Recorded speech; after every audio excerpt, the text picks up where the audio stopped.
Hey guys, welcome back to my channel. This is Christina again and welcome to the day 2 of designing and creating thought record diary. Please check the previous video. The link is down in the description so you can follow what I'm creating here. Yesterday we created a thought record page. Today I'll show you how to add a copyright page. Let's keep in mind that copyright notice has 4 parts. Number 1 is the copyright. Number 2 is a near universal symbol for copyright. Number 3 is the copyright owner's name. It can be your name or you can use a pen name or pseudonym. Then the year of publication, the year you publish your book. Let's see how the copyright statement would look like. Any of these formats will do. This is all you need. But if you want to let people know about your rights and add the reservation of rights, you can add all rights reserved.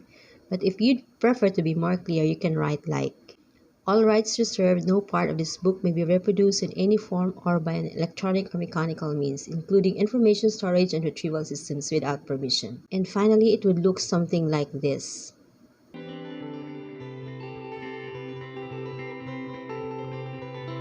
And here's how I added a copyright text to a copyright page.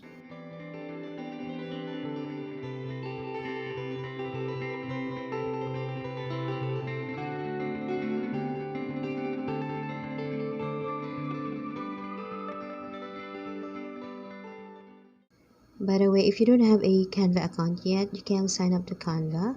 I will give the link below. Just check the link in the description.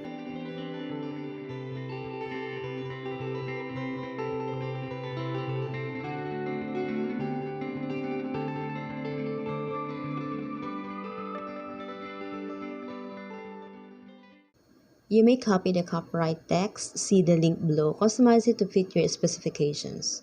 This ends our video for now. I'll continue creating the next page tomorrow. So if you love creating journals, please give this video a thumbs up. Thank you for watching. Please don't forget to subscribe. Bye. See you in my next video.